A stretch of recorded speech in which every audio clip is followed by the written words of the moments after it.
Life and Teaching of the Masters of the Far East, Volume 1, Chapter 13. We prepared to return to the village where we had left my associates. I found that Emil and Just wished to go to another small village located in the valley about 30 miles from where our trail left the valley trail. I suggested that they go and I accompany them. We camped that night at a sheep herder's lodge and were up and started early next morning in order to reach our destination before dark the next day as we were walking. We were not able to use horses on the trip to the temple, and so had left them at the village. About 10 o'clock that morning, there came on a heavy electric storm, and it looked as if there would be a downpour, but no rain fell. The country through which we were passing was quite heavily thick, dry grass. The country seemed exceptionally dry. The lightning ignited the grass in a number of places, and before we knew it, we were virtually surrounded by a forest fire. In a few moments, this fire was raging like mad and closing in upon us from 3 sides with the swiftness of an express train. The smoke was settling down in thick clouds, and I became bewildered and panic-stricken. Emil and Just seemed cool and collected, and this reassured me somewhat. They said, "There are 2 ways of escape. One is to try to get to the next creek, where there is water flowing through a deep canyon. If we can reach this canyon, which is about 5 miles away, we can in all probability make ourselves safe until the fire has burned itself out. The other way is to go on through the fire with us, if you can trust us to take you through." Instantly, all fear left me as I realized that these men had proved true in all emergencies. Throwing myself, as it were, wholly upon their protection, I stepped between them, and we proceeded on our way, which seemed to be in the direction the fire was raging the most.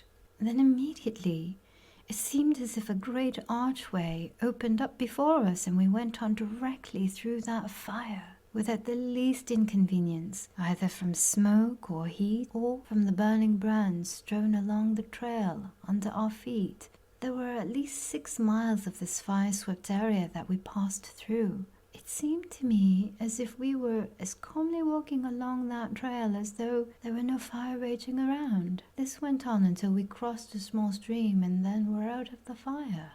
While we were going through the fire, Emil said to me, "Can you not see how easy it is to use God's higher law to replace a lower one when you really need the higher?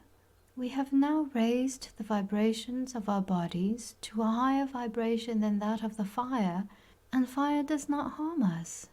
If senses mortal could see us now, they would think we had disappeared, when in reality our identity is as it has always been.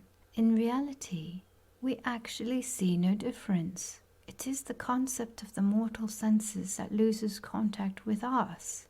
Could they see us as we are, no doubt they would think we had ascended. In reality, that is what happens. We do ascend to a plane of consciousness where the mortal does lose contact with us, or can do the same as we are doing. We are using a law given us by the Father to use. We are able to use this law to convey our bodies through any space. This is the law we are using when you see us appear and disappear, or, as you call it, annihilate space. We simply overcome the difficulties by raising our consciousness above them, and in this way, we are able to overcome, or to come up over, all limitations that man in mortal consciousness has placed upon himself. To me, it had seemed as if we were going over the ground with our feet just touching it. We were safe across the stream out of the fire. My first impression was that I had awakened from a deep sleep and had dreamed this. But I gradually awoke to the realization of it all, and the real meaning of it began to dawn upon my consciousness. We found a shady place on the bank of the stream, ate our lunch and rested for an hour, and then went on to the village.